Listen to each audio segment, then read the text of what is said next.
আল্লাহর হাবিব সাল্লাল্লাহু আলাইহি ওয়াসাল্লামের বয়স তখন 35। বয়স কত? মজার একটা ঘটনা খেয়াল করে শুনবেন। বয়স কত? 35। কাবা ঘরের পুনর্নির্মাণ হবে। কাবা ঘরের চারটা কর্নারের একটা কর্নার আছে আর রুকনুল হাজারিল আসওয়াদ, যেখানে হাজরা আসওয়াদ পাথর থাকে, ওইটাকে সরানো হয়েছে। এখন কাবা ঘরের নির্মাণ শেষ। ওই হাজরা আসওয়াদ পাথর নিয়ে এটার কর্নারের মধ্যে সেট করা হবে। কিন্তু কে রাখবে? কারণ হাজরা আসওয়াদ তো যেন তেন পাথর নয়, জান্নাতি পাথর। কিয়ামতের দিন এই পাথরের ভেতরে আল্লাহ একটা জিহ্বা দিবে, দুইটা চোখ দিবে। এই পাথর বলবে, আল্লাহ এই লোকগুলো আমারে চুমু দিয়েছিল, এর উসিলায় আজকে তুমি তার জান্নাতে ঢুকায় দাও। তো এটা অনেক সম্মানিত পাথর। এই পাথরকে বহন করাটাও সম্মানিত। চার দলের মক্কার চার নেতা বলে, এই সম্মান আমরা হাতছাড়া করতে চাই না, কেউ এই পাথরে হাত দিতে পারবে না। এক নেতা কয়, আমি নিব, আমি নিয়ে এটা কাবা করে রাখবো। দ্বিতীয় নেতা বলে, না, এই পাথর আমি অন্য কাউরে দেব না, এটা অনেক সম্মানের, অনেক প্রেস্টিজিয়াস ইস্যু, আমি এই পাথরটা হাতে নিয়ে কাবা ঘরে রাখবো। তৃতীয় নেতা বলে, না, রক্তের গঙ্গা বইয়ে দেব, কিন্তু এই পাথর কাউরে দেব না। চতুর্থ নেতা বলে, না, আমি নেব। কিলাকিলি আছে না নাই? পাথর কয়টা? নেতা কয়জন? চারজন। কিভাবে এই সম্মানিত পাথর নিয়ে সেট করবে? কেউ মীমাংসায় যেতে পারে না। এক মুরব্বী বলে, থাক, আজকের জন্য এখানেই সবার মুলতবি, আগামী দিনেই মসজিদুল হারামের দরজা দিয়ে প্রথম যে ঢুকবে সে সিদ্ধান্ত দিবে। আল্লাহর মেহেরবানি, এর পরের দিন এই পথ দিয়ে ছুটে এসেছে বিশ্বনবী মুহাম্মদ। সুবহানাল্লাহ পড়বেন না? আল্লাহ পড়েন আওয়াজ করে। কামলিওয়ালা নবী প্রথম আসলেন, সবাই খুশি, জামিন রাদিনা বি। আরে আলামিন আসছে, আলামিন আসছে। সবাই বিশ্বনবীকে বললেন, এই এই ঘটনা। কেউ তো পাথর ছাড়তে চায় না। পাথর হইল একটা, নেতা কয়টা? এখন কে এই পাথর নিয়ে রাখবে? এই নিয়ে মারামারি। আল্লাহর হাবিব সাল্লাল্লাহু আলাইহি ওয়াসাল্লাম বললেন, যাই, হালুম্মা ইলাইয়া সাওবান, একটা কাপড় নিয়ে আসো, আমি এখনই সলিউশন করে দিচ্ছি। সুবহানাল্লাহ নাই? কাপড় নিয়ে আসা হলো। বিশ্বনবী বললেন, কই পাথর? সবাই বলল, এই পাথর। আল্লাহর হাবিব সাল্লাল্লাহু আলাইহি ওয়াসাল্লাম মোবারক হাত দিয়ে পাথরটা তুললেন। চার নেতারে বললেন, ও চার নেতা, কাপড়ের চার কর্নারে তোমরা ধরো। চার নেতা কাপড়ের চার কর্নারের মধ্যে ধরলো। বিশ্বনবী নিজ হাতে পাথরটা নিয়ে কাপড়ের মাঝখানে রেখে দিলেন। এবার বিশ্বনবী আগে আগে যায়। চার নেতারে বললেন, চার কর্নার ধরে পাথরটা নিয়ে আমার পেছনে পেছনে আসো। কাবার কাছে যে বিশ্বনবী আবার নিজ হাতে পাথরটা তুললেন, আবার নিজ হাতে কাবার ভেতরে রেখে দিলেন। পড়েন সুবহানাল্লাহ। সম্মান আসলে চার নেতার দিকে যায় নাই, সম্মান গিয়েছে বিশ্বনবীর দিকে। এতক্ষণ কাউরে দিবে না, এখন কেউই ধরতে পারে নাই, তারপরেও খুশি। সুবহানাল্লাহ কইবেন না? প্রথমে যে হাজরা আসওয়াদ পাথর ধরছে কে? বিশ্বনবী। কাপড়ে রাখছে কে? বিশ্বনবী। আবার কাপড় থেকে উঠিয়ে হাজরা আসওয়াদের পাথরটারে কাবার ভেতরে ঢুকাইছে কে? সুবহানাল্লাহ কইবেন না? সব সম্মান গেল বিশ্বনবীর হাতে, সব স্ট্যাটাস গেল বিশ্বনবীর হাতে। চার নেতা কাপড়ের কিনারা ধইরাই খুশি। এইটাই বলে নেতৃত্বের গুণাবলী। চিল্লায় বলো ঠিক কিনা? কনফ্লিক্ট রিজলভিং অ্যাবিলিটি, বিরোধ নিষ্পত্তি করার কোয়ালিটি থাকা চাই, তবেই তিনি নেতা। কি কারিশমা দেখছেন? What a charismatic leader. এতক্ষণ রক্তের বন্যা বইয়ে দিবে, কাউরে দিবে না পাথর। এখন কেউই ধরতে পারে নাই, কিন্তু স্লোগান দিতেছে জিন্দাবাদ। আসরা নাই? নেতা হইলে এরকম নেতা হইতে হবে। মদিনাতে আউস আর খাজরাজ গোত্রের যুদ্ধ 120 বছর। কয় বছর? কেউ থামাতে পারে না, রক্তক্ষয়ী যুদ্ধ। আল্লাহর হাবিব সাল্লাল্লাহু আলাইহি ওয়াসাল্লাম মক্কা থেকে মদিনায় এসে 7 দিনের ব্যবধানে 120 বছরের যুদ্ধ থামাইয়ে দিলেন। এতদিন এই গোত্রের লোকের সাথে এই গোত্রের কোনো বিয়ে নাই, এই গোত্রের লোকের সাথে এই গোত্রের কোনো অর্থনৈতিক লেনদেন নাই। বিশ্বনবী যখন আউস খাজরাজের যুদ্ধ থামিয়ে দিলেন, মদিনাতে আনন্দের ধুম পড়ে গেল। নতুন নতুন উৎসবের ধুম পড়ে গেল। সব ভাই ভাই। নেতা হইলে এরকম নেতা হইতে হবে। কোনো মারামারি থাকতে পারবে না সমাজে। চিল্লা এখন ঠিক কিনা? নেতা আসলেই সমাধান, নেতা আসলেই। সহিহ বুখারীতে একটা কিতাব আছে, কিতাবুস সুলহ, মীমাংসার অধ্যায়। একটা বাব আছে, বাবু কওলিল ইমামি লি আসহাবিহি ইযহাবু বিনা নুসলিহ বাইনাহুম। ইমাম সাহেবের এই কথা যে আমাদেরকে নিয়ে চলো, আমরা মিলাই দেব, এটা আল্লাহ রাসূল সাল্লাল্লাহু আলাইহি ওয়াসাল্লামের একটা বিখ্যাত ডায়ালগ। ডায়ালগটা কি খেয়াল করে শুনেন। যুদ্ধ, মারামারি আর ঝগড়া শুনলেই আল্লাহ রাসূল সাল্লাল্লাহু আলাইহি ওয়াসাল্লাম বলতেন, ইযহাবু বিনা নুসলিহ বাইনাহুম। আরে আমরা আছি, আমগরে নিয়ে যাও না, আমরা মিলাই দেব। সুবহানাল্লাহ পড়েন। মারামারি দেখলে বিশ্বনবী মিলায় দিতেন। আল্লাহর হাবিব সাল্লাল্লাহু আলাইহি ওয়াসাল্লাম বলতেন, আলা উখবিরুকুম বিআফদালি দারাজাতিন মিনাস সালাতি ওয়াস সিয়ামি ওয়ান নুসুক, রোজা নামাজ সালাতের চেয়ে বড় একটা সওয়াবের কাজ আছে, ওটা কি আমি তোমাদের বলবো না? সাহাবারা বললেন, সেটা আবার কি? বিশ্বনবী বললেন, ইসলাহু যাতিল বাইন, দুইজন ঝগড়া করতেছে, তুমি ঝগড়া না লাগায় দিয়ে মিলাই দিবা, এর চেয়ে ভালো কাজ হয় না। জোরে কোন ঠিক কিনা? সবচেয়ে শ্রেষ্ঠ কাজ। নোয়াখালীতে আগুন লাগলে আপনারা কি দিয়ে নিবা? কি দিদায়? পানি। অনেকে ওই জায়গায় তেল ডাল। জ্বলতেছে কি? আগুন। আগুন নিবানোর জন্য ঢালবেন কি? অনেকে ঢালে কি? তেল। আহা, না, আপনি থামায় দিবেন, মিলায় দিবেন। আপনার জন্য ভালো জিনিস মিলায় দিবে কে? 7 নাম্বার, ফারসাইটেডনেস, দূরদৃষ্টিতা, ভিশনারি অ্যাটিটিউড, ফিউচারিস্টিক। নেতা অনেক দূর দেখতে পায়, তিনি দূরদর্শী। কর্মী যত দূর দেখে, নেতাও যদি তত দূর দেখে, দেশ চলবে? কথা বলেন। কর্মী যদি দেখে 500 মিটার, নেতার দেখতে হবে কয় মিটার? 1000 মিটার। কর্মী যদি দেখতে পায় 1000 মিটার, নেতার দেখতে হবে কয় হাজার মিটার? 2000 মিটার। কারণ নেতা হবে ফিউচারিস্টিক, ভিশনারি, স্বপ্নবাজ, স্বপ্নচারী। নেতাকে স্বপ্ন দেখতে হয়, ওই স্বপ্ন জাতিকে দেখাতে হয়। চিল্লায় বলেন ঠিক কিনা? মানুষ তার স্বপ্নের সমান বড়। আপনি কত বড় আপনার স্বপ্ন শুনলে বোঝা যাবে। স্বপ্ন সেটা না যেটা মানুষ ঘুমিয়ে ঘুমিয়ে দেখে, স্বপ্ন সেটা যেটা অর্জনের আকাঙ্ক্ষা মানুষকে ঘুমাতে দেয় না। আল্লাহর হাবিব সাল্লাল্লাহু আলাইহি ওয়াসাল্লাম স্বপ্ন দেখিয়েছেন সাহাবাদেরকে, বিশ্ব বিজয়ের স্বপ্ন, ইসলামকে বিজয়ী শক্তি হিসেবে দেখার স্বপ্ন। চিল্লায় বলেন ঠিক কিনা? আল্লাহর হাবিব বলতেন, ইন্নাল্লাহা জাওয়ালি আল আরদা ফারাআইতু মাশারিকাহা ওয়া মাগারিবাহা। আল্লাহ তাআলা গোটা বিশ্বটাকে ছোট্ট করে আমার সামনে দেখিয়েছে। আমি ফুটবলের সাইজের এই পৃথিবীর প্রাচ্য পাশ্চাত্য ডানে বায়ে সামনে পেছনে সবটাই দেখেছি। ওয়া ইন্না মুলকা উম্মতি সায়াবলুগু মা সুবিয়ালি। যত দূর আল্লাহ আমারে দেখিয়েছে, তত জায়গায় লা ইলাহার পতাকা পথ করে একদিন উড়বে। কোন একদিন এদেশের আকাশে কালিমার পতাকা উড়বে। সেদিন সবাই খোদাই বিধান পে দুঃখ বেদনা ভুলবে। এটাই আমাদের স্বপ্ন। চিল্লায় বলেন ঠিক কিনা? স্বপ্ন দেখতে জানতে হয়।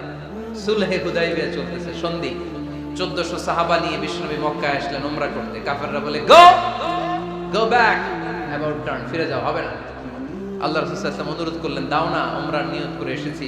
ইজার আর রেদা পড়ে কাফেররা বলে, না, আগামী বছর, এই বছর হবে না, চুক্তি করো। চুক্তির মধ্যে লেখা হলো, মা খাবা আলাইহি মুহাম্মাদুর রাসূলুল্লাহ। ঠিক আছে, চুক্তি 10 বছরের। মুহাম্মদ রাসূল সাল্লাল্লাহু আলাইহি ওয়াসাল্লামের পক্ষ থেকে চুক্তি। কাফেররা বলে, না, আমরা তো তোমার রাসূলুল্লাহ মানি না। তোমার রাসূলুল্লাহ মানলে তো মা সাদাতনাকা আলা শাই, তোমার সাথে কোনো ঝগড়াই নেই, রাসূলুল্লাহ কাটো। সাহাবীরা তেড়ে উঠলেন। ওমরে ফারুক বলেন, মুখ সামলে কথা বল। সুহাইল ইবনে আমির, তোর জিহ্বাটা আমি টেনে ছেড়ে ফেলবো, সাবধান। আমার নবী শেষ নবী, শেষ রাসূল মুহাম্মদ রাসূলুল্লাহ কাটার ক্ষমতা কারো নাই। আমি ওমর বেঁচে থাকলে কেউ কাটতে পারবে না। বিশ্বনবী বললেন, ওমর সরে যাও, কেটে দাও। সুবহানাল্লাহ কইবেন না? মুহাম্মদ রাসূলুল্লাহ কাফেররা মানে না। কাফেররা কয়, তুমি লেখো মুহাম্মদ ইবনে আব্দুল্লাহ, আব্দুল্লাহর বেটা মুহাম্মদ। কারণ মুহাম্মদ রাসূলুল্লাহ যদি এই সন্ধিতে থাকে, চুক্তি তার নিচে আমরা সিগনেচার করি, তার মানে এটাই প্রমাণ হয়ে যায় আমি তোমাকে রাসূল বলে মানি। আমরা কাফেররা তোমাকে রাসূল বলে মেনে নিয়েছি। নো, তোমার রাসূল বইরা মানলে তো খেলা এখানেই শেষ। কাটো, রাসূলুল্লাহ লেখা যাবে না, লিখতে হবে আব্দুল্লাহর বেটা মুহাম্মদ। কোন সাহাবারা রাজি হয় না। কথা শুনতেছেন? সাহাবারা বলে, রক্তক্ষয়ী যুদ্ধ হবে, আমার নবীর নামের পরে রাসূলুল্লাহ লিখতেই হবে। বিশ্বনবী বললেন, কেটে দাও। কারণ সাহাবারা দেখতেছে এতটুকু, বিশ্বনবী দেখে অতটুকু। বিশ্বনবী অন্য প্ল্যানে আগাচ্ছেন। বিশ্বনবী ভাবলেন, 10 বছরের যুদ্ধ বিরতি যদি হয়ে যায়, আমি আমার লোকদেরকে ঠিক করব। আমি তারবিয়া, তালিম, তাহজিব, তামাদ্দুন দিয়ে মদিনাটাকে একটা কল্যাণ রাষ্ট্রে পরিণত করব। আমি আমার ফোর্সকে সাজাবো, আমি আমার সাহাবাদেরকে প্রশিক্ষিত করব। এই 10 বছরের ব্যবধানে আমি গোটা বিশ্বকে ঝাঁকি মেরে কাঁপিয়ে নেব। কিন্তু সাহাবারা পড়ে আছে রাসূলুল্লাহর মধ্যে। সাহাবারা পড়ে আছে কই? সাহাবারা এর চেয়ে বেশি ভাবতে পারতেছে না। সাহাবারা বলে রাসূলুল্লাহ কাটা যাবে না, বিষ্ণু বলে কেটে দাও। তার মানে নেতা কর্মী যদি দেখে 500 মিটার, নেতার দেখতে হবে 1000 মিটার। চিল্লায় বলেন ঠিক কি না? নেতার 9 নাম্বার গুণাবলী, a leader should be very strategic. নেতাকে কৌশলী হতে হয়। কৌশল না জানলে উনি নেতা হতে পারে? বলেন। ডিপ্লোম্যাটিক কোয়ালিটি, কূটনীতি যদি না জানা থাকে নেতা হইতে পারবে? আল্লাহর হাবিব সাল্লাল্লাহু আলাইহি ওয়াসাল্লামের মতো বড় কূটনীতিবিদ পৃথিবী দেখেছে? কথা কর না কেন? দেখেন কি ধরনের স্ট্র্যাটেজি আমার নবী ফলো করতেন। আমার নবী যদি যুদ্ধ করতে কোথাও যেতেন, অ্যাটাক করবেন ডান দিকে, অ্যাটাক করবেন কোন দিকে? খায়বার অ্যাটাক করবেন, খায়বার ডানে। বিষ্ণুনবী বের হতেন মদিনার বাম দিক দিয়ে। যাবেন কই? ডানে। আওয়াজ করে বলেন যাবে কই? কিন্তু মদিনা থেকে বের হইতেন কোন দিক দিয়ে? বাম দিক দিয়ে। লোকেশন আর ডাইরেকশন কখনো কারোর সাথে শেয়ার করতেন না। উনি কই যাচ্ছে কেউ বুঝতো না। বাম দিক দিয়ে বের হয়ে অনেক ঘুরে তারপরে ডান দিকে যেতেন। সুবহানাল্লাহ পড়বেন না? অ্যাটাক করার সময় 3টা অপশন দিতেন, choose any of the options. যে বলতেন নাম্বার 1 আসলিম তাসলাম, ইসলাম মানো, ভাই ভাই আমার হৃদয়ে চলে আসো, তোমরাও ভাই আমরাও ভাই, দুনিয়াতেও শান্তি আখিরাতেও শান্তি। এটা যদি ভালো না লাগে, option 2 you pay the tax, we provide you the security. তোমরা ট্যাক্স দিবা, আমরা তোমাদেরকে সিকিউরিটি দিব। ইয়াতুনা আল জিজিয়াতা আন ইয়াদিন ওয়া হুম সাগিরুন, তোমরা জিজিয়া দিবা, আমরা সিকিউরিটি দিব। প্রথম অপশন মুসলমান হইলা না, আমাদের ভাইও হইলা না। দ্বিতীয় অপশন ট্যাক্সও দিবা না, কাফির থাকতে মনে চায় থাকো, খ্রিস্টান থাকো, ইহুদি থাকো, ধর্মান্তরিত হওয়া লাগবে না, খালি ট্যাক্স দিবা, ওইটাও ভালো লাগে না। 3 নাম্বার অপশন হচ্ছে the sword will decide what gonna happen among আস, তলোয়ার ফয়সালা করবে এখন কি হবে। সুবহানাল্লাহ কইবেন না? প্রথমেই যেই কোথাও অ্যাটাক করতেন বিশ্বনবী, সবসময় ডিফেন্সিভ মোডে থাকতেন, আত্মরক্ষার মোডে থাকতেন। আক্রমণ করা হলে মেনে নিতেন, ধৈর্য ধারণ করতেন। ধৈর্যের সীমা যখন ছাড়িয়ে যেত তখন বিশ্বনবী হাত তুলতেন, চিল্লায় বলেন ঠিক কি না? যুদ্ধের ময়দানেও যখন সেনাপতি পাঠাতেন বলতেন খবরদার নারীদের গায়ে হাত তুলো না, বৃদ্ধাদেরকে মেরো না, শিশুদেরকে মেরো না, ওই এলাকার পাদ্রীদের গায়ে হাত তুলো না, ওই এলাকার গবাদি পশুগুলোকে হত্যা করো না, গাছপালাগুলো ধ্বংস করো না। তোমাদের বিরোধী যোদ্ধারাও যদি তলোয়ার রেখে দিয়ে হাত তুলে বলে আল আমান, সিকিউরিটি সিকিউরিটি, আমরা আমান চাই, নিরাপত্তা চাই, তাকেও মেরো না। সুবহানাল্লাহ পড়বেন না? গোটা বিশ্বকে সভ্যতা শিখিয়েছেন। মক্কা বিজয়ের পরে গণধর্ষণ করেন নাই, গ্রামকে গ্রাম তিনি জ্বালিয়ে দেন নাই, হাজার হাজার লক্ষ লক্ষ শত্রুকে এক বাক্য দিয়ে ক্ষমার ঘোষণা দিয়েছেন, চিল্লায় বলেন ঠিক কি না? As a father, as a teacher, as a commander, as a leader, as a lawgiver, as a lawmaker, as a reformer of the society, Muhammad is the superman of the world. আওয়াজ করে পড়তে হবে আল্লাহু আকবার। কূটনীতি কারে বলে? Diplomacy কারে বলে? স্ট্র্যাটেজিক অ্যাটিটিউড কারে বলে? শিখে নেন। বদরের প্রান্তরে বিশ্ব ইসলাম উপস্থিত হলেন। ওই যে কাফেরদের তাবু, কাফেররা আসছে 3 দিন আগে, মুসলিম সৈনিকরা পৌঁছলেন 3য় দিন। এসে বিশ্ব ইসলাম সবাইকে বললেন কত হতে পারে কাফের, কেউ বলতে পারে না। 2 জন রাখাল পেয়ে জিজ্ঞেস করলে এই রাখাল কয়দিন ধরে আছো? আমরা 1 সপ্তাহ ধরে বদরে আছি। শুনতেছেন? শুনতেছেন? উনি বললেন ওই যে কাফেররা যে আসছে কয়দিন আগে? 3 দিন আগে। 3 দিন আগে। কত হবে সংখ্যা? কলু কাসীর, অনেক। কত হইতে পারে? রাখাল 2 টাকা জানি না। আল্লাহ রাসূল সাল্লাল্লাহু আলাইহি ওয়াসাল্লাম চিন্তায় পড়ে গেলেন, কারণ ওনার যুদ্ধে অ্যাটাকের সিস্টেম ছিল শত্রু সংখ্যা কত এটা আমাকে জেনে নিতে হবে। সুবহানাল্লাহ পড়বেন না? অনেক কৌশল হাত দিয়ে এবার বিশ্বনবী আবার রাখাল 2টাকে ডেকে পাঠালেন, বললেন কাম ইয়ানহারুনা কুল্লা ইয়াউম, ওরা আসার পর থেকে প্রতিদিন খাওয়ার জন্য কয়টা করে উট জবাই করে? এবার ওরা বলল প্রথম দিনে ইয়াউমান তিসআন, প্রথম দিন খাওয়ার জন্য উট জবাই করেছে 9টা। অফিল ইয়াউমি সানি 10, আর দ্বিতীয় দিনে উট জবাই করেছে 10টা। বিশ্বনবী বললেন তাই ইদান আল কওমু মা বাইনা 900 ওয়াল আলফ, তাহলে কাফেররা 900 থেকে 1000 এর মধ্যে হবে।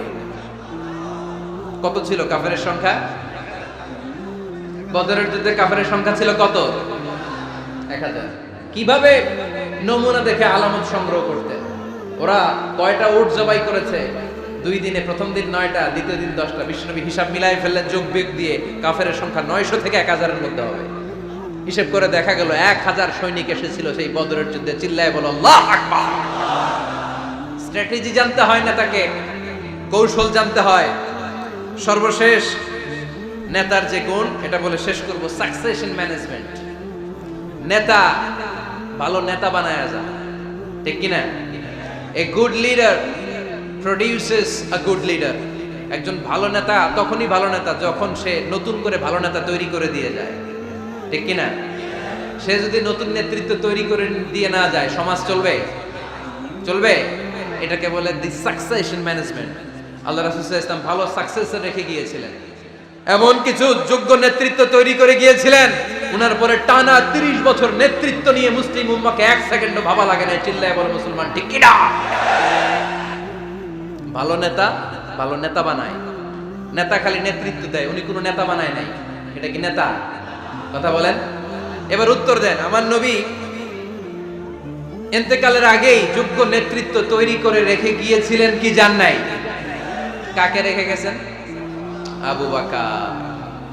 আরহামু উম্মতি বি উম্মতি আবু বকর, এই উম্মতের সবচেয়ে রহমদিল। আর কারে রেখে গিয়েছেন? ওমর। আশাদ্দুহুম ফি আমরিল্লাহি ওমর। আল্লাহর জমিনে আল্লাহর দ্বীন বাস্তবায়নে সবচেয়ে কঠোর ছিল ওমর। ওনার ক্যারেক্টারিস্টিক এমন ছিল, কথার আগে হাত চলতো, জোরে কোন ঠিক কিনা? আল্লাহর হাবিব সাল্লাল্লাহু আলাইহি ওয়াসাল্লাম বলতেন, লা নাবিয়্যা বা'দি ওয়ালা রাসূলা, আমার পরে নবীও নাই রাসূলও নাই, তবে লাউ কানা বা'দি লাকানা ওমর, আমার পরে যদি নবী হওয়ার যোগ্যতা কারো থাকে, আমার ওমরের সেই যোগ্যতা আছে।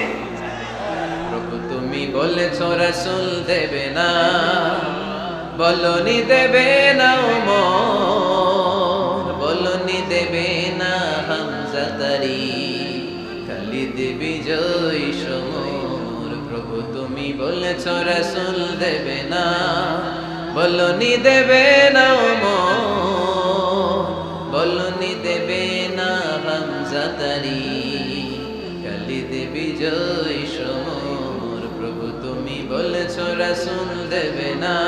সুবহানাল্লাহ পড়েন।